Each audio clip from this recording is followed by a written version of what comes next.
sickness. None of the pills and potions we brought with us have in any way. A waste of money, I can tell you. The weather's been dreadful. The waves were so big that on more than one occasion we feared for our lives. Had I known it was going to be this bad, I would have had second thoughts about selling our store and leaving New Ross, I can tell you. We had no choice really though. Business had been very bad for the past 2 years, what with the blight and all. Yes, one of the best businesses in New Ross we had. My father had built it from nothing. We just couldn't stand by and watch all our hard work go to waste. Give people credit.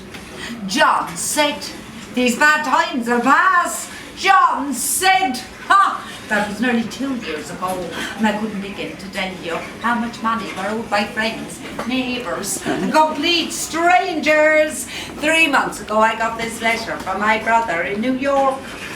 He's been out there now 3 years and has a thriving general store. Listen to this. Mary and John, that's me and my husband. You will not believe how much money there's to be made over here. I've the shop open 6 days now and I rarely close before 10 each evening. 'Tis hard work, the rewards are good. You know Dad's old motto, if you work hard you can look forward to a bright future. It certainly applies out here. I've 5 people working for me now. One of them's actually from County Wexford. I'm thinking of opening a store further west in a place called Buffalo. So if you ever get tired of New Ross and want to challenge, you can both make a fresh start over there. I need someone I can trust to run the store. Well, I can tell you all. When I got this letter, my husband and I did some serious talking. Within a month we'd sold everything and bought passage for the 4 of us to New York. It's a great relief to have someone out there to go to. My brother says he's plenty of rooms above the store so we can stay there as long as we like. We got a fair price for in-store, so money isn't a problem for now. The children are totally excited about the whole thing, and I must say, I'll be pleased to be working with my brother. Be nice to have paying customers again.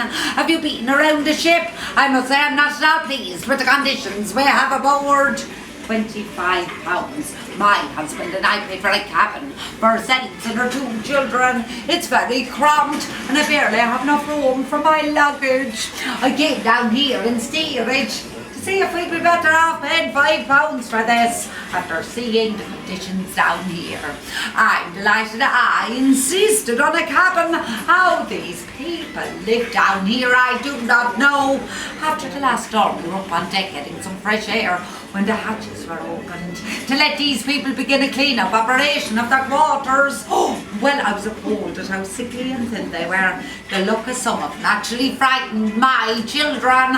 I said it to the captain, and I suggested in future that they be only brought up at night as not to alarm the other passengers and the smell. I will never forget the appalling odour that came from down here. These poor unfortunate people must be escaping some great hardship to be putting up with these conditions. Whilst I was speaking to the captain, I also mentioned my concerns about hygiene, the possible spread of disease. You can't be too careful these days, you know. Yesterday I saw a burial at sea. I felt so sorry for that poor woman and her 5 children as she watched the body of her husband being consigned to the ocean. What he died of I cannot say, but I'm sure he won't be the last. What's to become of that poor woman, heaven knows. I hear 40 shillings are all she has in the world. The sooner I'm at my brother's in New York, the better. If you've any questions you'd like to ask me, please feel free. So I do have the ear of the captain and know much of the goings on of the ship. Any questions from Mr. O'Brien?